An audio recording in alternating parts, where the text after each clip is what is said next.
নমস্কাৰ বন্ধু বান্ধৱীসকল, মই এয়া ভোট জলকীয়া আচাৰ কেনেকৈ বনালোঁ তাকে আপোনালোকলৈ এটা সৰুকৈ ভিডিঅ' প্ৰস্তুত কৰি দেখাইছোঁ।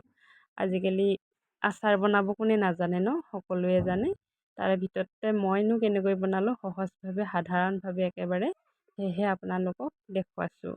এয়া মই ভোট জলকীয়া কেইটামান কাটি লৈছোঁ। অলপমান কেঁচাও আছে, একেবাৰে কেঁচা নহয়, আধা পকা হৈছিল। ঘৰৰে ভোট জলকীয়া কেইটামান আনি কাটি লৈ পিনি এনেকৈ ৰ'দত শুকুৱাই লৈছোঁ। ৰ'দত দিয়া কাটি লৈ পেলাই মই অলপমান নিমখ ছটিয়াই দিছোঁ। তাৰ পৰা নিমখ দিলে পানী পানী ভাৱ হয় নহয়, সেইখিনি ৰ'দত দি পিনি পানীৰ ভাৱটো আঁতৰাই লৈছোঁ, শুকুৱাই লৈছোঁ অলপমান, এটা ৰ'দত আৰু এটা সম্পূৰ্ণ ৰ'দ নিদিলেও হয়।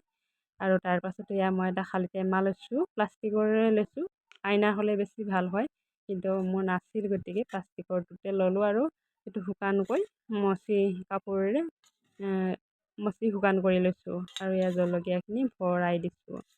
আৰু আমাৰ এতিয়া ভোট জলকীয়া আচাৰ হৈয়ে যাব একেবাৰে সহজভাৱে। ভোট জলকীয়াক বাৰু আপোনালোকে কি বুলি কয় সেইটো এটা কথা আপোনালোকক শিকাই দিওঁ। আমি বঙলা জ্বালা বুলি কওঁ দেই ভোট জলকীয়াক। ঠাই ভেদে বেলেগ বেলেগ কয় নামবিলাক নহয় জানো, গতিকে আমি বঙলা জ্বালা বুলি কওঁ। ভোট জলকীয়া বুলি ক'লে সকলোৱে চিনি পায়, কিন্তু আমাৰ ভাষাত বঙলা জ্বালা বুলি ক'বলৈ গ'লে কিন্তু বহুতে চিনি নাপাবও পাৰে, হয় না। গতিকে আমাৰ এতিয়া আচাৰ প্ৰস্তুত হৈয়ে গৈছে। আমি এতিয়া ইয়াতে কেঁচা মিঠাতেল ঢালি দিম। এয়া কেঁচা মিঠাতেল ঢালি দিছোঁ সুন্দৰকৈ, দেখাত কি ধুনীয়া হৈ যাব। এতিয়া ভোট জলকীয়া আচাৰ খাওঁ খাওঁ লাগি যাব। গোন্ধটো পালে খাওঁ খাওঁ লাগে ভোট জলকীয়া আচাৰ, নহয়নে। আৰু এনেদৰে আমি থৈ দিম, বহুত দিনলৈ থাকিব।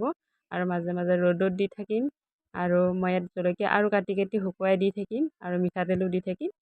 ঘৰৰ জলকীয়া আছে যিহেতুকে অলপ অলপকৈ দি থাকিম। এয়া আমাৰ আচাৰ হৈয়ে গ'ল, খাব পৰা হৈয়ে যাব। আৰু দেখিছেনে, মই এনেদৰেই সাধাৰণভাৱে একেবাৰে জলকীয়া আচাৰ বনালোঁ। আৰু আপোনালোকেও বনাব খোজে যদি এনেদৰে সহজভাৱে মোৰ ভিডিঅ'টো চাই বনাব পাৰিব।